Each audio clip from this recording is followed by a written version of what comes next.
नमस्कार जय जगन्नाथ शुभ सकाळ आज हूँ जुलाई 7 तारिख मंगलवार आसतु आज गुरुत्वपूर्ण खबर देखा आपण भल पाइबा स्वरूप गोटे गोटे लाइक निश्चय करदे। आज प्रथम खबर विश्व प्रसिद्ध रथयात्रा पूर्व पुरी कोरापुट को गड़िला नुआ ट्रेन श्रीक्षेत्र सह जोड़ी है साबर श्रीक्षेत्र पूर्व साबर श्रीक्षेत्र बा कोरापुट को भुवनेश्वर गोटे ट्रेन चलाचल करुवा बेले विश्व प्रसिद्ध रथयात्रा पूर्व पुरी कोरापुट को गड़ी नुआ ट्रेन मुख्यमंत्री मोहन चरण माझी और केन्द्र रेल मंत्री अश्विनी वैष्णव सबुज पताका देखाई एही ट्रेन शुभारंभ करछंती। एही अवसर में सूचना दे केन्द्र रेल मंत्री कहते रेल विभाग उपकूल ओडिशा पश्चिम और दक्षिण ओडिशा को जोड़िबो। राज्यर समस्त 30 जिला को ट्रेन चलाचल करिबो। ओडिशार रेल संजोग को आहुरी सुदृढ़ करने ओडिशा रे वर्तमान सुधा 97,000 कोटी टंका खर्च करा जाउछि। पुरी विश्वस्तरीय रेल स्टेशन रे परिणत होइछि। राज्य रे 50टी स्टेशन रो पुनर्निर्माण और नवीकरण करा जाउछि। परवर्ती खबर सेना रे बढ़िबो अग्निवीरंक स्थायी कोटा। देशर सबुठारु लोकप्रिय सामरिक योजना मध्यरु गोटिए होउछि अग्निवीर। एही योजना विरोधी द्वारा बहु विरोधर सम्मुखीन होइतिला। एही योजना अनुसार सेना को केवल 4 वर्ष पई नियुक्ति दिया जाउथिला। एबे सेना रे बढ़िबो अग्निवीरंक स्थायी कोटा। अधिकरु अधिक अग्निवीरंकु नियमित करबाकू चाहुचंती 3 बाहिनी विशेषकर नौसेना 70 रु 75% अग्निवीरंकु नियमित चाहुची। स्थल सेना और वायुसेना 50% अग्निवीरंकु नियमित चाहुची। 2026 अक्टोबर को प्रथम ब्याच अग्निवीरंक 4 वर्षिया कार्यकाल सरुची। पूर्व अग्निपथ स्कीम अनुसार 25% नियमित योजना रही। परवर्ती खबर भेनेजुएला रे पांडियान भूमिकंप प्रपीड़ितों उद्धार कार्य भिके पांडियान सामिल। विपर्यय मुकाबिला उद्धार एवं पुनर्वास क्षेत्र में अभिज्ञता बांटिले। भेनेजुएला रे होइतिबा प्रलयंकारी भूमिकंप प्रभावित अंचल गस्त करिसेंती पूर्वतन प्रशासनिक वीके पांडियान। भेनेजुएला रे भूमिकंप प्रपीड़ितों उद्धार कार्य से सामिल होइछंती। भेनेजुएला सरकार को निमंत्रण पाई सेठारे विपर्यय मुकाबिला उद्धार एवं पुनर्वास क्षेत्र थिबा अभिज्ञता और सफलता संपर्क रे से आलोचना करी निजर अभिज्ञता बांटिछंती। निजर सोशल मीडिया अकाउंट रे से सूचना दैछंती। परवर्ती खबर एलपीजी उपरे मोदी सरकार को बड़ पदक्षेप। रंधन गैस जोगाण बढ़ाइबाकू नेले ऐतिहासिक निष्पत्ति। रंधन गैस जोगाण को सुरक्षित करने दिगरे बड़ पदक्षेप नेबाकू जाउछंती भारत सरकार। एहा द्वारा गल्फ देश उपरे एलपीजी पई अधिक निर्भर हेबाकू पड़िबो नाही। रिपोर्ट अनुसार देशर सरकारी तेल कंपनी एबे अमेरिका एलपीजी क्रय 2 गुणा करबाकू प्रस्तुत करुछंती। एहार मुख्य उद्देश्य एलपीजी पई मध्यप्राच्य उपरे निर्भरता कमाइबा एवं भविष्यत रे कोनोसी वैश्विक संकट समय रंधन गैस रो अभाव न हेबाकू देबा। परवर्ती खबर विद्यालय गणशिक्षा विभाग रो नुआ मार्गदर्शिका।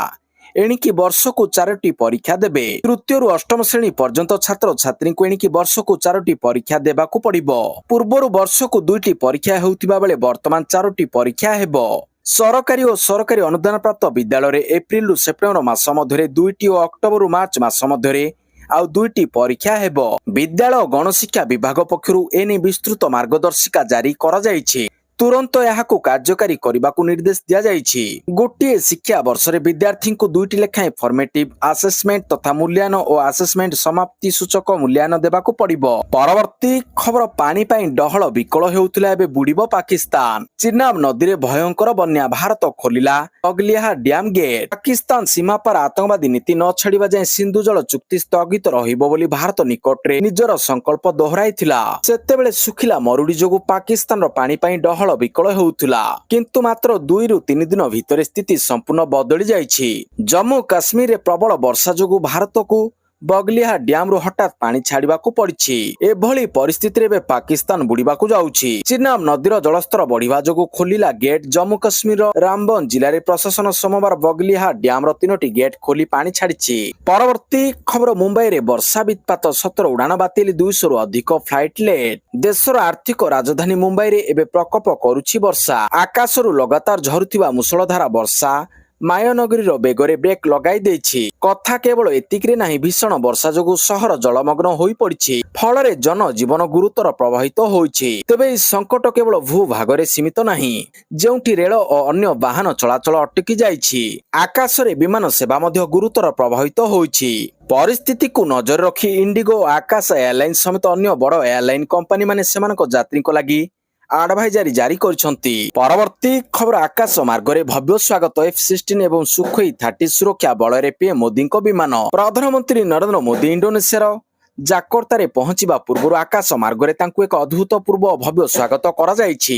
ଇଣ୍ଡୋନେସିଆ ଆକାଶ ସୀମାରେ ପ୍ରଧାନମନ୍ତ୍ରୀଙ୍କ ବିମାନ ପ୍ରବେଶ କରିବା ମାତ୍ରେ ସେଠାକାର ବାୟୁସେନାର 2ଟି ଶକ୍ତିଶାଳୀ ଯୁଦ୍ଧ ବିମାନ ତାଙ୍କୁ ସ୍ୱାଗତ କରିବା ସହ ସୁରକ୍ଷା ବଳୟ ଯୋଗାଇ ଦେଇଥିଲେ। ନୀଳ ଆକାଶରେ ପ୍ରଧାନମନ୍ତ୍ରୀଙ୍କ ବିମାନ ସହିତ ଏହି 2 ଯୁଦ୍ଧ ବିମାନର ଉଡ଼ାଣ ଏକ ଭିଡିଓ ସାମ୍ନାକୁ ଆସିଛି। ପରବର୍ତ୍ତୀ ଖବର, ଚଳିତ ବର୍ଷ ତ୍ରୁଟିପୂର୍ଣ୍ଣ ରଥଯାତ୍ରା ପାଇଁ ମୁଖ୍ୟମନ୍ତ୍ରୀଙ୍କ ନିର୍ଦ୍ଦେଶ। ନିୟମ ଅନୁସାରେ କର୍ଡନ ପାସ୍ ଉପରେ କଟକଣା। ରଥଯାତ୍ରା ପାଇଁ ମୁଖ୍ୟମନ୍ତ୍ରୀଙ୍କ ସ୍ୱତନ୍ତ୍ର ସମୀକ୍ଷା ବୈଠକ।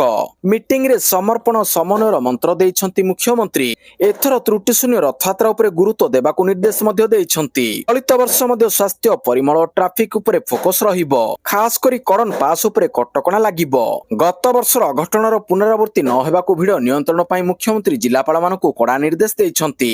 ନିୟମ ଅନୁସାରେ ଗୋଟିଏ ବି ଅଧିକ କର୍ଡନ ପାସ୍ ଇସ୍ୟୁ ନ କରିବାକୁ କହିଛନ୍ତି। ପରବର୍ତ୍ତୀ ଖବର, ଦ୍ୱିତୀୟ ସପ୍ତାହରେ ନିଟ୍ ରିଟେଷ୍ଟ ରେଜଲ୍ଟ। ଦ୍ୱିତୀୟ ସପ୍ତାହରେ ନିଟ୍ ରେଜଲ୍ଟ। ନିଟ୍ ୟୁଜି 2024 ପରୀକ୍ଷାର୍ଥୀଙ୍କ ପାଇଁ ବଡ଼ ଅପଡେଟ୍। ନିଟ୍ ୟୁଜି 2024 ରିଟେଷ୍ଟ ସଫଳତାର ସହ ଶେଷ ହୋଇଛି। ଜୁଲାଇ 20 ସୁଦ୍ଧା ନିଟ୍ ରିଟେଷ୍ଟ ଫଳାଫଳ ପ୍ରକାଶ ପାଇପାରେ ବୋଲି ସୂଚନା ମିଳୁଛି। ଏହା ପୂର୍ବରୁ ଜାତୀୟ ପରୀକ୍ଷା ଏଜେନ୍ସି ବା ଏନ୍ଟିଏ ସମସ୍ତ ପରୀକ୍ଷାର୍ଥୀଙ୍କୁ ଜୁଲାଇ 7 ସୁଦ୍ଧା ନିଜ ବ୍ୟାଙ୍କ ବିବରଣୀ ଅପଡେଟ୍ କରିବାକୁ କହିଛି। ଏନ୍ଟିଏ ପକ୍ଷରୁ କୁହାଯାଇଛି, ପରୀକ୍ଷା ସମ୍ବନ୍ଧୀୟ କୌଣସି ଫି ଫେରସ୍ତ କିମ୍ବା ଅନ୍ୟ ଆର୍ଥିକ ପ୍ରକ୍ରିୟା ଆବଶ୍ୟକ ହେଲେ ସଠିକ ବ୍ୟାଙ୍କ ବିବରଣୀ ଥିବା ଜରୁରୀ। ସେଥିପାଇଁ ସମସ୍ତ ପରୀକ୍ଷାର୍ଥୀଙ୍କୁ ସମୟସୀମା ମଧ୍ୟରେ ଏହି ସୂଚନା ଅପଡେଟ୍ କରିବାକୁ କୁହାଯାଇଛି। ପରବର୍ତ୍ତୀ ଖବର, ହୀରାକୁଦରୁ ଛଡ଼ାଯିବ ବର୍ଷର ପ୍ରଥମ ବନ୍ୟା ଜଳ। ତଳିଆ ଅଞ୍ଚଳରେ ସତର୍କ ରହିବାକୁ ପରାମର୍ଶ। ଖୋଲିବ ହୀରାକୁଦ ଗେଟ୍। ଲଗାଣ ବର୍ଷାରେ ସମ୍ବଲପୁର ହାଲ ବେହାଲ। ସମ୍ବଲପୁର ତଳିଆ ଅଞ୍ଚଳ ଜଳମଗ୍ନ ହୋଇଥିବା ବେଳେ ନାଳରେ ଭାସିଯାଇ ଜଣେ ବ୍ୟକ୍ତିଙ୍କ ମୃତ୍ୟୁ ଖବର ମଧ୍ୟ ସାମ୍ନାକୁ ଆସିଛି। ଏହାରି ମଧ୍ୟରେ ହୀରାକୁଦରୁ ଡ୍ୟାମର ଗେଟ୍ ଖୋଲାଯିବା ନେଇ ସୂଚନା ଦିଆଯାଇଛି। ହୀରାକୁଦ ଡ୍ୟାମର ଅତିରିକ୍ତ ମୁଖ୍ୟ ଯନ୍ତ୍ରୀଙ୍କ ପକ୍ଷରୁ ଦିଆଯାଇଥିବା ସୂଚନା ଅନୁସାରେ ଆସନ୍ତା ଜୁଲାଇ 9 ତାରିଖରେ ହୀରାକୁଦରୁ ଛଡ଼ାଯିବ ବର୍ଷର ପ୍ରଥମ ବନ୍ୟା ଜଳ। ଗୁରୁବାର ଦିନ 11ଟାରେ ଡ୍ୟାମ ଗେଟ୍ ଖୋଲାଯିବ। ତେଣୁ ମହାନଦୀ ତଳିଆ ଅଞ୍ଚଳରେ ସତର୍କ ରହିବା ପାଇଁ ଜଳ ସମ୍ପଦ ବିଭାଗ ପକ୍ଷରୁ ସୂଚନା ଜାରି ହୋଇଛି। ପରବର୍ତ୍ତୀ ଖବର, ଭୁବନେଶ୍ୱର ଡିସିପିଙ୍କ ଇସ୍ତଫା ଦେଲେ ଭୁବନେଶ୍ୱର ଡିସିପି ଜଗମୋହନ ମୀନା। ବ୍ୟକ୍ତିଗତ କାରଣରୁ ଇସ୍ତଫା ଦେଇଥିବା ସୂଚନା। ଇସ୍ତଫା ଦେଇଛନ୍ତି ଭୁବନେଶ୍ୱର ଡିସିପି। 2013 ବ୍ୟାଚର ଆଇପିଏସ୍ ଜଗମୋହନ ମୀନା ଇସ୍ତଫା ଦେଇଛନ୍ତି। ବ୍ୟକ୍ତିଗତ କାରଣରୁ ଇସ୍ତଫା ଦେଇଥିବା କହିଛନ୍ତି। ପୂର୍ବରୁ ସେ କଟକ ଡିସିପି, ଅନୁଗୁଳ ଓ ଗଞ୍ଜାମ ଏସ୍ପି ଭାବରେ କାମ କରିଥିଲେ। 2025 ଫେବୃଆରୀରେ ଭୁବନେଶ୍ୱର ଡିସିପି ଭାବରେ ଯୋଗ ଦେଇଥିଲେ। 25 ଦିନ ତଳୁ ସେ ଇସ୍ତଫା ପତ୍ର ପଠାଇ ସାରିଥିବା ସୂଚନା ମିଳିଛି। ତେବେ ଯଦି ତାଙ୍କର ଇସ୍ତଫା ପତ୍ର ସରକାର ମଞ୍ଜୁର କରନ୍ତି, ତାହେଲେ 37 ବର୍ଷୀୟ ଆଇପିଏସ୍ ଅଫିସର ଘରୋଇ ସେକ୍ଟରରେ ଚାକିରି କରିପାରନ୍ତି। ପରବର୍ତ୍ତୀ ଖବର, ପହଲଗାମ ଆତଙ୍କବାଦୀ ଆକ୍ରମଣ। ଲସ୍କରେ ତୋଇବା ମୁଖ୍ୟ ହାଫିଜ ସଇଦ ବି ଅଭିଯୁକ୍ତ। ଚାର୍ଜସିଟରେ ନାଁ ଯୋଡ଼ିଲା ଏନ୍ଆଇଏ। ଜମ୍ମୁ କାଶ୍ମୀର ପହଲଗାମ ଆତଙ୍କବାଦୀ ଆକ୍ରମଣ ମାମଲାରେ ଲସ୍କରେ ତୋଇବା ମୁଖ୍ୟ ହାଫିଜ ସଇଦକୁ ଅଭିଯୁକ୍ତ କରାଯାଇଛି। ଜାତୀୟ ତଦନ୍ତକାରୀ ସଂସ୍ଥା ସୋମବାର ପହଲଗାମ ଆତଙ୍କବାଦୀ ଆକ୍ରମଣ ମାମଲାରେ ଏକ ଅତିରିକ୍ତ ଚାର୍ଜସିଟ୍ ଦାଖଲ କରିଛି। ଏଥିରେ ପାକିସ୍ତାନରେ ରହୁଥିବା ଆତଙ୍କବାଦୀ ହାଫିଜ ସଇଦକୁ ଅଭିଯୁକ୍ତ ଭାବରେ ଦର୍ଶାଯାଇଛି। ଜମ୍ମୁସ୍ଥିତ ସ୍ୱତନ୍ତ୍ର ଅଦାଲତରେ ଏନ୍ଆଇଏ ଏହି ଚାର୍ଜସିଟ୍ ଦାଖଲ କରିଛି। ପରବର୍ତ୍ତୀ ଖବର, ପୁରୀରେ ରଥଯାତ୍ରା ପାଇଁ ପାନୀୟ ଜଳ ବ୍ୟବସ୍ଥାର ସମୀକ୍ଷା। ନଗର ଉନ୍ନୟନ ମନ୍ତ୍ରୀ ଡକ୍ଟର କୃଷ୍ଣଚନ୍ଦ୍ର ମହାପାତ୍ରଙ୍କ କ୍ଷେତ୍ର ପରିଦର୍ଶନ। 42 ଏମ୍ଏଲ୍ଡି ଜଳ ବିଶୋଧନ ପ୍ରକଳ୍ପ ଅଗ୍ରଗତି ସମୀକ୍ଷା। ଆଗାମୀ ବିଶ୍ୱ ପ୍ରସିଦ୍ଧ ରଥଯାତ୍ରା ଏବଂ ଏଥିପାଇଁ ପୁରୀକୁ ଆସୁଥିବା ଲକ୍ଷ ଲକ୍ଷ ଭକ୍ତଙ୍କ ସମାଗମକୁ ଦୃଷ୍ଟିରେ ରଖି ଗୃହ ନିର୍ମାଣ ଓ ନଗର ଉନ୍ନୟନ ମନ୍ତ୍ରୀ ଡକ୍ଟର କୃଷ୍ଣଚନ୍ଦ୍ର ମହାପାତ୍ର ପାନୀୟ ଜଳ ଯୋଗାଣ ବ୍ୟବସ୍ଥାର ଏକ ବ୍ୟାପକ ସମୀକ୍ଷା କରିବା ସହ ସହରରେ ନିର୍ମାଣାଧୀନ ନୂତନ 42 ଏମ୍ଏଲ୍ଡି ଜଳ ବିଶୋଧନ ପ୍ଲାଣ୍ଟର କାର୍ଯ୍ୟ ଅନୁଧ୍ୟାନ କରିଛନ୍ତି। ଉତ୍ସବ ସମୟରେ ନିରବିଚ୍ଛିନ୍ନ ଭାବରେ ସୁରକ୍ଷିତ ଓ ସ୍ୱଚ୍ଛ ପାନୀୟ ଜଳର ଉପଲବ୍ଧତା ସୁନିଶ୍ଚିତ କରିବା ଏବଂ ପାନୀୟ ଜଳ ଯୋଗାଣ ବ୍ୟବସ୍ଥାର ପ୍ରସ୍ତୁତିର ଆକଳନ କରିବା ପାଇଁ ମନ୍ତ୍ରୀ ଡକ୍ଟର ମହାପାତ୍ର ବରିଷ୍ଠ ଅଧିକାରୀମାନଙ୍କ ସହ ଏକ ସମୀକ୍ଷା ବୈଠକ କରିଥିଲେ। ପରବର୍ତ୍ତୀ ଖବର, କୃଷ୍ଣ ମୋହନ ହେଲେ ଶ୍ରୀ ରାମ ଜନ୍ମଭୂମି ତୀର୍ଥ କ୍ଷେତ୍ର ଟ୍ରଷ୍ଟର ଅନ୍ତରୀଣ ମହାସଚିବ। ରାମ ମନ୍ଦିର ଦାୟିତ୍ୱରେ କୃଷ୍ଣ ମୋହନ। ପ୍ରସିଦ୍ଧ ରାମ ମନ୍ଦିର ଦାନ ଚୋରି ମାମଲାରେ ସୋମବାର ଶ୍ରୀ ରାମ ଜନ୍ମଭୂମି ତୀର୍ଥକ୍ଷେତ୍ର ଟ୍ରଷ୍ଟର ଗୁରୁତ୍ୱପୂର୍ଣ୍ଣ ବୈଠକ ଅନୁଷ୍ଠିତ ହୋଇଯାଇଛି। ଏହି ବୈଠକରେ ଦାନ ଚୋରିକୁ ନେଇ ପୂର୍ବରୁ ଟ୍ରଷ୍ଟର ସାଧାରଣ ସମ୍ପାଦକ ପୂର୍ବରୁ ଇସ୍ତଫା ଦେଇସାରିଥିବା ଚମ୍ପତ ରାୟ ଓ ଅନିଲ ମିଶ୍ରଙ୍କ ଇସ୍ତଫାକୁ ଟ୍ରଷ୍ଟ ମଞ୍ଜୁର କରିଛି। ଟ୍ରଷ୍ଟ ପକ୍ଷରୁ ଏକ ସାମ୍ବାଦିକ ସମ୍ମିଳନୀରେ କୁହାଯାଇଛି ଯେ ଚମ୍ପତ ରାୟଙ୍କ ସ୍ଥାନରେ କୃଷ୍ଣ ମୋହନଙ୍କୁ ଏବେ ଅନ୍ତରୀଣ ସାଧାରଣ ସମ୍ପାଦକ ନିଯୁକ୍ତ କରାଯାଇଛି। ପରବର୍ତ୍ତୀ ଖବର, ଜିମ୍ବାବ୍ୱେ ଗସ୍ତ ପାଇଁ ଭାରତୀୟ ଦଳ ଘୋଷଣା। ଟିମ୍କୁ ଫେରିଲେ ରିଙ୍କୁ ସିଂ। 4 ନୂଆ ଚେହେରାଙ୍କୁ ସୁଯୋଗ। ଜିମ୍ବାବ୍ୱେ ବିପକ୍ଷରେ ଚଳିତ ମାସରେ ହେବାକୁ ଥିବା 3 ମ୍ୟାଚ ବିଶିଷ୍ଟ ଟି20 ସିରିଜ ପାଇଁ ସୋମବାର ଭାରତୀୟ ଦଳ ଘୋଷଣା ହୋଇଛି। ଏହି ସିରିଜରେ ଦଳର ଅଧିନାୟକତ୍ୱ ଶ୍ରେୟସ ଆୟର କରିବେ। ଅନ୍ୟପଟେ ତିଲକ ବର୍ମାଙ୍କୁ ଉପ ଅଧିନାୟକ ଦାୟିତ୍ୱ ମିଳିଛି। ଭବିଷ୍ୟତକୁ ନଜରରେ ରଖି ଚୟନକର୍ତ୍ତାମାନେ ଯୁବ ଖେଳାଳିମାନଙ୍କୁ ଅଧିକ ସୁଯୋଗ ଦେଇଛନ୍ତି। ଦଳକୁ ମଧ୍ୟକ୍ରମ ବିସ୍ଫୋରକ ବ୍ୟାଟର ରିଙ୍କୁ ସିଂ ପ୍ରତ୍ୟାବର୍ତ୍ତନ କରିଛନ୍ତି। ଦଳରେ 4 ନୂଆ ଚେହେରାଙ୍କ entry. Wicket keeper batter Prabh Simran Singh, ଦ୍ରୁତ ବୋଲର ଅଶୋକ ଶର୍ମା, ୟଶ ଠାକୁର ଏବଂ ସ୍ପିନର ହର୍ଷ ଦୁବେଙ୍କୁ ପ୍ରଥମ ଥର ପାଇଁ ଟି20 ଦଳରେ ସାମିଲ କରାଯାଇଛି।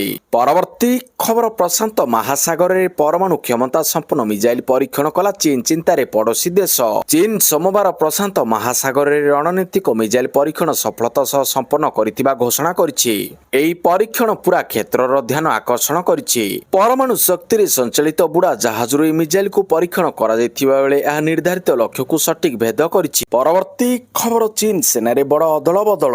ଚୀନ ରାଷ୍ଟ୍ରପତି ତଥା ଦେଶର ସର୍ବୋଚ୍ଚ ସାମରିକ ନେତା ସି ଜିନପିଙ୍ଗ ଦେଶର ସେନାରେ ଏକ ବଡ଼ ପରିବର୍ତ୍ତନ କରିଛନ୍ତି। ଦୁର୍ନୀତି ବିରୋଧୀ ଅଭିଯାନ ଅନ୍ତର୍ଗତ ପିପୁଲ୍ସ ଲିବରେସନ ଆର୍ମି ପିଏଲର 101 ଜଣ ବରିଷ୍ଠ ସାମରିକ ଅଧିକାରୀଙ୍କୁ ପଦରୁ ହଟାଯାଇଛି କିମ୍ବା ତଦନ୍ତ ପରିସରକୁ ଅଣାଯାଇଛି। ଏହାକୁ ସି ଜିନପିଙ୍ଗଙ୍କ ଶାସନ କାଳର ସବୁଠାରୁ ବଡ଼ ସାମରିକ ପୁନର୍ଗଠନ ବୋଲି ବିଶ୍ଳେଷକମାନେ ମନେ କରୁଛନ୍ତି। ଏହି ପରିବର୍ତ୍ତନର ଅଂଶ ଭାବରେ ଜିନପିଙ୍ଗ ନିଜର 2 ଘନିଷ୍ଠ ଓ ବିଶ୍ୱସ୍ତ ଅଧିକାରୀଙ୍କୁ ସେନାରେ ଗୁରୁତ୍ୱପୂର୍ଣ୍ଣ ଦାୟିତ୍ୱ ଦେଇଛନ୍ତି। ପରବର୍ତ୍ତୀ ଖବର, ଶ୍ରୀଲଙ୍କା କାରାଗାରରେ କଏଦୀଙ୍କ ମଧ୍ୟରେ ସଂଘର୍ଷ, 25 ମୃତ। ଶ୍ରୀଲଙ୍କାର ଏକ କାରାଗାରରେ କଏଦୀଙ୍କ ମଧ୍ୟରେ ଭୀଷଣ ସଂଘର୍ଷ ଘଟି ଅତିକ୍ରମରେ 25 ଜଣଙ୍କ ମୃତ୍ୟୁ ହୋଇଥିବା ବେଳେ 100ରୁ ଅଧିକ ଆହତ ହୋଇଛନ୍ତି। ମୃତକଙ୍କ ମଧ୍ୟରେ ଜେଲ୍ ଅଧିକାରୀ ମଧ୍ୟ ଅଛନ୍ତି। କାରାଗାରରେ କଏଦୀଙ୍କ ସଂଘର୍ଷ ଭୟଙ୍କର ହେବା ପରେ ଏହାକୁ ନିୟନ୍ତ୍ରଣ କରିବାକୁ କର୍ତ୍ତୃପକ୍ଷ ସେନାକୁ ଡାକିଥିଲେ। ପରବର୍ତ୍ତୀ ଖବର, ଆସନ୍ତା ନୂଆବର୍ଷରେ ଖୋଲିବ ଖୋର୍ଦ୍ଧା ବଲାଙ୍ଗୀର ନୂଆ ରେଳ ଲାଇନ, ଉଦ୍ଘାଟନ କରିବେ ପିଏମ୍ ମୋଦି। ଓଡ଼ିଶାର ବହୁ ପ୍ରତୀକ୍ଷିତ ଖୋର୍ଦ୍ଧା ବଲାଙ୍ଗୀର ରେଳ ପ୍ରକଳ୍ପକୁ ନେଇ ଆସିଛି ଏକ ବଡ଼ ଖବର। ଆସନ୍ତା ନୂଆବର୍ଷରେ ଏହି ନୂତନ ରେଳ ଲାଇନ ସମ୍ପୂର୍ଣ୍ଣ ଭାବରେ କାର୍ଯ୍ୟକ୍ଷମ ହେବାକୁ ଯାଉଛି। କେନ୍ଦ୍ର ରେଳମନ୍ତ୍ରୀ ଅଶ୍ୱିନୀ ବୈଷ୍ଣବ ଏହି ପ୍ରକଳ୍ପର ଅଗ୍ରଗତି ସମ୍ପର୍କରେ ଏକ ଗୁରୁତ୍ୱପୂର୍ଣ୍ଣ ସୂଚନା ଦେଇଛନ୍ତି। ସବୁକିଛି ଠିକ୍ ରହିଲେ ଆସନ୍ତା 2027 ଜାନୁଆରୀ କିମ୍ବା ଫେବୃଆରୀ ମାସରେ ଏହି ବହୁ ପ୍ରତୀକ୍ଷିତ ରେଳ ଲାଇନର ଭବ୍ୟ ଉଦ୍ଘାଟନ କରାଯିବ। ଖୋଦ୍ ପ୍ରଧାନମନ୍ତ୍ରୀ ନରେନ୍ଦ୍ର ମୋଦି ଏହି ସେବାର ଶୁଭାରମ୍ଭ କରିବେ ବୋଲି ରେଳ ମନ୍ତ୍ରୀ ସୂଚନା ଦେଇଛନ୍ତି। ପରବର୍ତ୍ତୀ ଖବର, ଓଡ଼ିଶା ପାଇଁ ବଡ଼ ଦିନ। ବ୍ରହ୍ମପୁରରୁ ସୁରଟକୁ ପ୍ରତିଦିନ ଚାଲିବ ଅମୃତ ଭାରତ ଟ୍ରେନ୍। ବ୍ରହ୍ମପୁରରୁ ସୁରଟକୁ ଗଡ଼ିଲା ଟ୍ରେନ୍। ବ୍ରହ୍ମପୁରରୁ ସୁରଟକୁ ଗଡ଼ିଲା ନିୟମିତ ଟ୍ରେନ୍ ବ୍ରହ୍ମପୁର ସୁରଟ ଅମୃତ ଭାରତ ଏକ୍ସପ୍ରେସ୍। ସୋମବାର ବ୍ରହ୍ମପୁର ରେଳ ଷ୍ଟେସନରୁ ପତାକା ଦେଖାଇ ଏହି ନୂତନ ଟ୍ରେନ୍ର ଶୁଭାରମ୍ଭ କରିଛନ୍ତି କେନ୍ଦ୍ର ରେଳମନ୍ତ୍ରୀ ଅଶ୍ୱିନୀ ବୈଷ୍ଣବ ଓ ମୁଖ୍ୟମନ୍ତ୍ରୀ ମୋହନ ଚରଣ ମାଝୀ। ଏହି ଉଦ୍ଘାଟନ ଅବସରରେ କେନ୍ଦ୍ରମନ୍ତ୍ରୀ କହିଛନ୍ତି, ଦେଇଥିବା ପ୍ରତିଶ୍ରୁତି ପାଳନ କରିଛି। ବ୍ରହ୍ମପୁରରୁ ସୁରଟକୁ ସପ୍ତାହକୁ 3 ଦିନ ଟ୍ରେନ୍ ଚଳାଚଳ କରୁଥିଲା। ଏବେ କିନ୍ତୁ ବ୍ରହ୍ମପୁର ସୁରଟ ଟ୍ରେନ୍ ନିୟମିତ ଚଳାଚଳ କରିବ, ଯାହାକୁ ସୋମବାର ସନ୍ଧ୍ୟା 6ଟା ସମୟରେ ବ୍ରହ୍ମପୁର 4 ନମ୍ବର ରେଳ ଷ୍ଟେସନରୁ ସବୁଜ ପତାକା ଦେଖାଇ ବ୍ରହ୍ମପୁର ସୁରଟ ଅମୃତ ଭାରତ ଟ୍ରେନ୍ର ଶୁଭାରମ୍ଭ କରାଯାଇଛି। ବ୍ରହ୍ମପୁରରୁ ଏବେ 450 ଟଙ୍କାରେ ଅମୃତ ଭାରତ ଟ୍ରେନ୍ରେ ଜଣେ ଯାତ୍ରୀ ସୁରଟକୁ ଯାତ୍ରା କରିବା ସୁବିଧା ପାଇବେ। କେବଳ ଏତିକି ନୁହେଁ, 300 କୋଟି ଟଙ୍କା ବ୍ୟୟରେ ବ୍ରହ୍ମପୁର ରେଳ ଷ୍ଟେସନ ବିଶ୍ୱସ୍ତରୀୟ ରେଳ ଷ୍ଟେସନ ହେବ ବୋଲି ଘୋଷଣା କରିଛନ୍ତି କେନ୍ଦ୍ର ରେଳମନ୍ତ୍ରୀ ଅଶ୍ୱିନୀ ବୈଷ୍ଣବ।